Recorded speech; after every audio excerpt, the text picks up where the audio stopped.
Qual é a melhor lembrança da sua infância?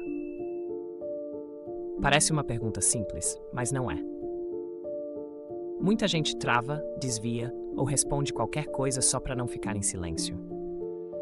Porque, no fundo, lembrar da infância nem sempre é leve. Às vezes, dói. Nem toda a infância foi feita de colo, risada e segurança. Para muita gente, ela foi marcada por medo, tensão ou por um vazio difícil de explicar. A verdade é que muitas vezes isso está ligado a experiências difíceis, às vezes silenciosas, às vezes normalizadas. Violência dentro de casa, palavras duras, humilhações disfarçadas de educação. Não precisa ter sido algo extremo para machucar. Às vezes foi a repetição diária de frases que diminuíam, que confundiam, que faziam a criança se sentir pequena. E o mais estranho é que o nosso cérebro tenta proteger a gente. Ele apaga, esconde, embaralha. Mas apagar não é esquecer. Porque aquilo que a gente viveu, fica. Fica na forma como a gente reage. Na forma como a gente se enxerga. Na forma como a gente ama ou aceita ser amado. Nossos pais, ou quem nos criou, foram os primeiros a nos mostrar o que é o mundo. E sem perceber, a gente aprendeu com eles como se posicionar nele. O que é amor? O que é respeito? O que é normal? Só que às vezes, o que parecia normal não era saudável. E isso acompanha a gente. Nas inseguranças, nos padrões que se repetem, nas escolhas que a gente nem entende direito por que faz. É sobre isso que a gente precisa falar. Sobre como a infância molda quem a gente se torna. Sobre quando se afastar é necessário, mesmo que doa. Sobre como reconhecer pais tóxicos sem se destruir por dentro. E principalmente, sobre como não deixar que isso defina o resto da nossa vida. Eu estou cansada de tudo, de você, do seu pai, da vida inteira. Frases assim não ficam só no momento. Elas ecoam. Porque quando a gente nasce, os nossos pais são tudo. São referência, são abrigo, são o mundo inteiro. E sem perceber, a gente começa a copiar, a absorver, a acreditar. Os comportamentos deles viram roteiro. E esse roteiro, muitas vezes, vira o nosso futuro.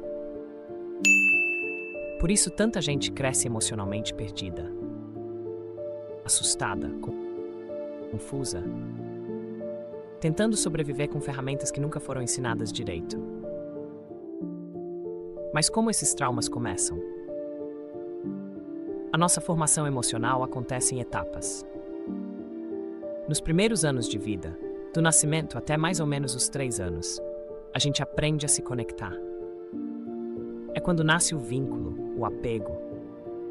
É quando o carinho, ou a falta dele, começa a desenhar dentro da gente o que é segurança. Depois, na fase pré-escolar, até uns 5 anos, a gente começa a lidar com emoções mais ativamente.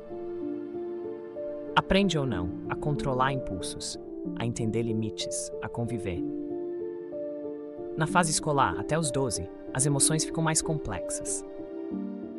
A gente começa a perceber o outro, a interpretar sentimentos, a construir amizades e também a lidar com rejeição, comparação, conflitos. E na adolescência, dos 12 aos 18, vem a busca por identidade. Quem sou eu? Qual é o meu lugar? Eu sou suficiente. Agora pensa, se alguma dessas fases foi marcada por dor, ausência ou confusão, isso não desaparece sozinho.